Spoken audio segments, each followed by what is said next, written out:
I'm 18 and I've never had a boyfriend. Hi friends, welcome back to my YouTube channel. My name is Alexis Glass, and if you don't know me, I create faith-based content here on YouTube for the glory of God and for your enjoyment. It's kind of cringy when girls are like, oh, I'm gonna go on a date with Jesus. That's a wonderful angle of me. This is great. It's been my prayer over and over and over again, and the Lord has said no, no, no, no, no, and no. Today I'm gonna take you along with me to go to the coffee shop and to just hang out with me. And I'm gonna talk about why I'm 18 and I've never had a boyfriend. And it's kind of what I'm going through in this season of my life. I am single. Valentine's Day is tomorrow. I just turned 18 a couple weeks ago, and there's a lot that I have to talk about. Let me kind of show y'all the fit that I'm wearing today. I changed out of that sweater into the sweatshirt because it was kind of, I just didn't like how it fit with my outfit. This sweatshirt I just got from Koa. So cute. Consider the Ravens. One of my favorite verses in the Bible is mentioned here. And then I'm wearing some cargo pants that I got. I honestly forgot where I got them from. And my Doc Martens. Very chill, comfy outfit. I am a kind of person that I wear kind of as street style as clothing, but mostly just for comfort, and if it glorifies God and if it's comfortable, you betcha I'm wearing it. Alrighty. So basically, I'm gonna go to the coffee shop and I'm gonna spend some time with Jesus. It's kind of cringy when girls are like, oh, I'm gonna go on a date with Jesus. So I'm not gonna say that because I'm not doing that. I'm just gonna go to the coffee shop, read my Bible, and spend time with the Lord and kind of talk to you about my heart behind just dating and just different things like that, that the culture versus how God kind of designed it to be. And there's a lot that I could talk about. So let's talk about it at the coffee shop. Bruh. So I was gonna go in the coffee shop and like do a little cute video in there in this back room where like nobody's at, but somebody was in there, and I was like, I am not doing that. So I'm in the parking lot, I got my coffee, and we're gonna set this thing up. But right now there's people in front of me that I know that don't want to know that I'm recording, but they know that I'm recording. Anywho, when they leave, I'm gonna come up here. I think they're about to leave. They're talking to somebody. But anywho, that's reality. Let me tell you what I got. I got a Fred Ferris, which is at this place. It is butterscotch and French vanilla, and I got oat milk, and it's really good. That's one of my favorite things to get here because I love butterscotch and French vanilla. That's a wonderful angle of me. This is great. I know that like having a boyfriend, having a family, having like a relationship is not promised, and even in like Peter says it's not promised to have a relationship. And so for a while I really didn't feel like, I felt like annoyed about praying for my future husband or praying for all these things, and so I didn't, and I was kind of like not mad at God, but I was kind of like, okay, it's kind of annoying to pray for him because I feel like it's never gonna happen, whatever, because a lot of people my age are in relationships and they consume their entire lives.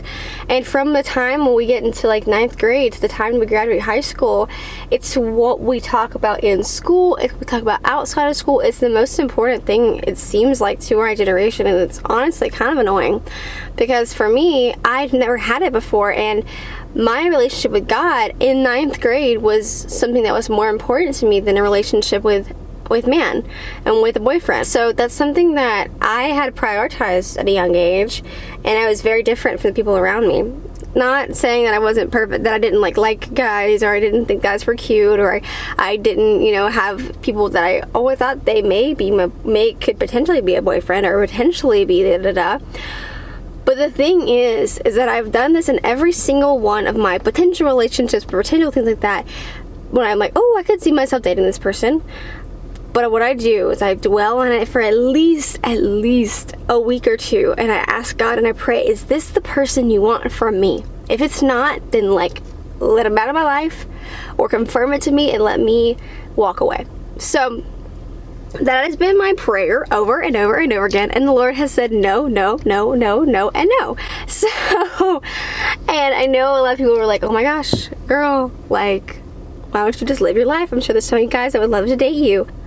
And yeah, but I'm not about to settle for the guy that the world wants me to settle for, and that is like less than what God has for me. And I think there's a thing to tell about, just like whenever people have a testimony, and it's a testimony that they've never actually been drunk, had never had a sip of alcohol, never had all this stuff, all these other things.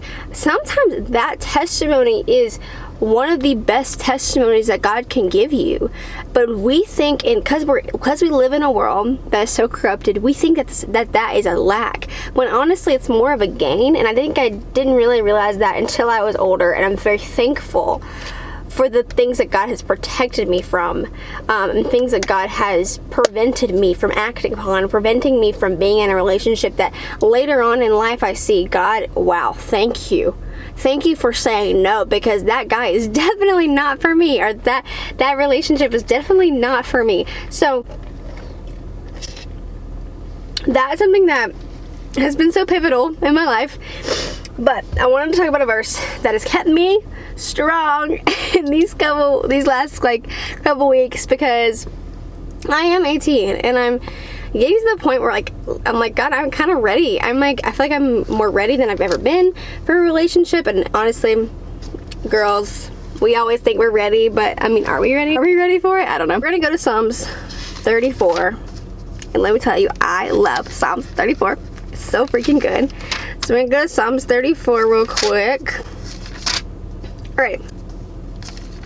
Psalms 34, 9 through 10, it says, "Oh, fear the Lord, you his saints, for those who fear him have no lack. The young lions suffer want and hunger, but those who seek the Lord lack no good thing." And that has really, really, really stuck out to me, because I lack no good thing. In this season that I'm in, say waiting season for the one that God has for me, I lack no good thing. If I seek the Lord, there's nothing that I lack. There's no good thing that he's withholding from me. There's no good thing that I lack. So in that perspective, it's not a good thing for me to be in a relationship right now.